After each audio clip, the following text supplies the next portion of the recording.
अच्छा जी, तो अब जो हम कवर करने जा रहे हैं टॉपिक वो है Laspeyres index number. Laspeyres index number से पहले हमने किया था फिक्स्ड बेस मेथड, उसके साथ आता है चेन बेस मेथड। वो अभी मैंने समझाया नहीं है, वो मैं समझा दूँगी। ये है ये असल में लेस्पियर का जो इंडेक्स नंबर है वो हमारा है बेस मेथड, यानी कि बेस क्वांटिटी को रिलेट करता है वो हमारी। इसके लिए फॉर्मूला जो लेस्पियर ने हमें दिया था वो था P0n is equals to summation Pn QO यानी कि Q0 multiply by 100 divided by summation P0 Q0। अब इस बेस इसका मतलब ये है कि जो इसकी बेस है ना, यानी कि जो इसका डिनोमिनेटर है, ये जो है ये बेस मेथड पे, क्योंकि ये दोनों जो नॉट है ना, ये जो इसका ओ है ये रिप्रेजेंट करता है इसके प्रीवियस ईयर्स, यानी कि बेस को, और इसका जो भी मतलब जो भी चीज़ पास्ट में हुई है ना, ये उसको रिप्रेजेंट कर रहा है। तो इसलिए ये इस मेथड की पहचान है कि इसमें सिर्फ एक बार एन आया है, बाकी तीनों में ओ आएगा। ये इसकी ट्रिक भी है और ये इसके लिए एक हिंट भी है, आप लोग इसको इस तरह से याद रख सकते हैं। अब हम इसको सॉल्व करेंगे तो हमें इसके लिए कुछ रिक्वायरमेंट्स होंगी। हम कोई क्वेश्चन निकाल लेते हैं। फॉर एग्ज़ाम्पल हमारे पास ये क्वेश्चन आया है कि कैलकुलेट करें लेस्पियर और पार्शीज़। अच्छा, ये क्वेश्चन जो है वो सिर्फ ये लॉन्ग में ही आता है। ये क्वेश्चन नॉर्मली लॉन्ग में आता है इसलिए क्योंकि इसमें तीनों मेथड्स दे देते हैं, वो लेस्पियर, पार्शीज़ और फिशर्स का पार्ट बहुत इजी होता है अगर आपको लेस्पियर और पार्शीज़ आता हो तो।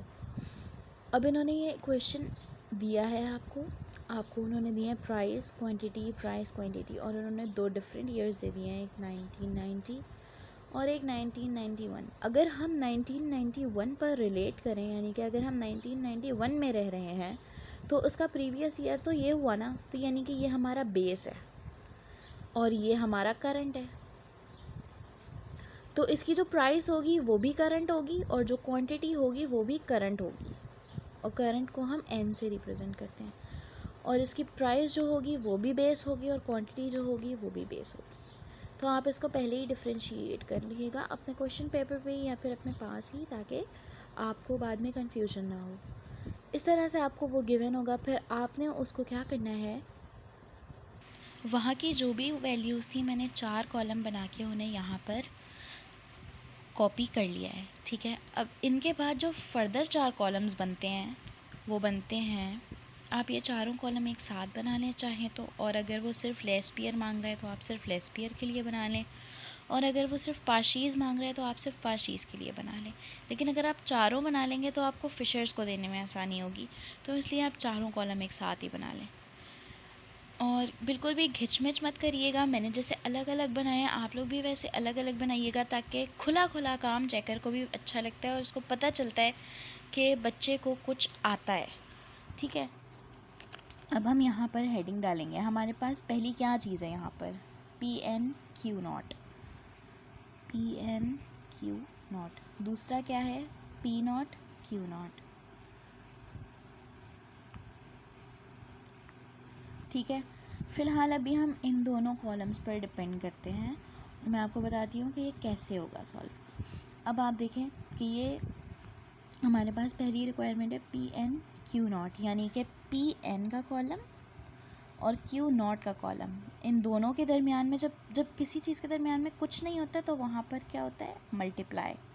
तो ये दोनों वैल्यूज़ आपस में मल्टीप्लाई हो जाएंगी। हम तीनों को मल्टीप्लाई करके लिख लेते हैं। मेरा मतलब कि इस तरह से नहीं, इन दोनों को आपस में, इन दोनों को आपस में और इन दोनों को आपस में। 12 4s आर, 9 5s आर और 8 3s आर। हमने इन तीनों को निकाल लिया मल्टीप्लाई करके। अब हम इस कॉलम में क्या करेंगे, हम इसमें भी वही सेम चीज़ करेंगे। P0 की वैल्यूज़ को Q0 की वैल्यूज़ के साथ मल्टीप्लाई कर देंगे। 10 4s आर 40, 5 3s आर 15 और 5 3s आर 15, 5 3 ओ सॉरी वो 5 6 आ रहे, सॉरी ये हमारा है 5 6 आर 30, 40 30 और 15, 4 10 आर 40, 5 6 आर 30 और 3 5 आर 15। तो फ़िलहाल अभी इन तीनों कॉलम्स को हमने इन दो कॉलम्स के अंदर एडजस्ट किया है। सही है।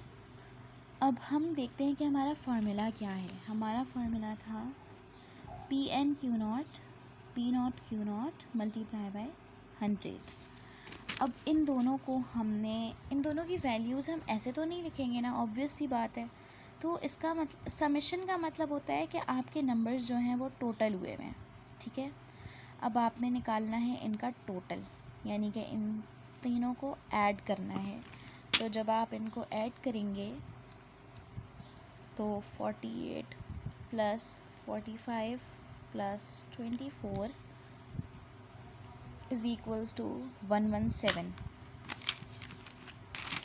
तो आपका आंसर आएगा 117। जब आप 40 30 और 15 को ऐड करेंगे तो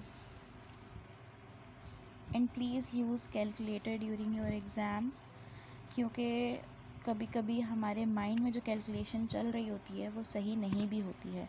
तो अपने माइंड पर डिपेंड ना करें, अपने कैलकुलेटर पर डिपेंड करें और कैलकुलेशंस को बार बार रीचेक कर लें, क्योंकि वो आपको कभी कभी आपसे हाथ इधर उधर लग जाते हैं तो वो गलत भी हो सकती है।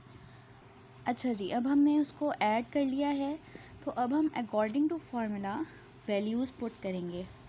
हम यहाँ पर लिखेंगे P naught N is equals to, पहली वैल्यू है पी एन क्यू नॉट की। पी एन क्यू नॉट का हमारा टोटल आ रहा है 117। तो हमने यहाँ लिखा 117 upon P naught Q naught की वैल्यू आ रही थी 85। हमने यहाँ पर लिखा 85 मल्टीप्लाई कर दिया इन दोनों वैल्यूज़ को 100 से। ठीक है। अब हमारा सारा काम इधर का ही है, तो हम लिखेंगे यहाँ पर कैलकुलेटर पे 117 डिवाइडेड बाय 85।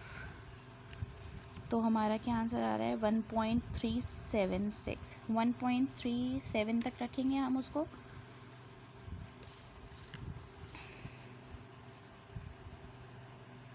और स्टेप बाय स्टेप करेंगे आप लोग तो आपको को ज़्यादा मार्क्स मिलेंगे बनिस्बत ये कि आपने यहीं पर इसको किया, यहीं पे मल्टीप्लाई करके यहाँ पर डायरेक्ट आंसर लिख दिया। तो ऐसा नहीं, यहाँ पर स्टेप बाय स्टेप आराम आराम से।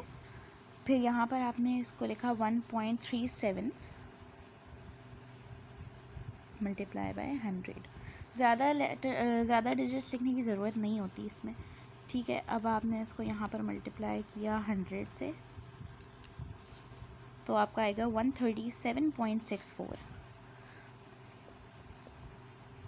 137.64। लास्ट जब हमारा आंसर आ रहा होता है ना तो हमने डेसिमल के से आगे पीछे में 5 डिजिट्स कंप्लीट करने होते हैं।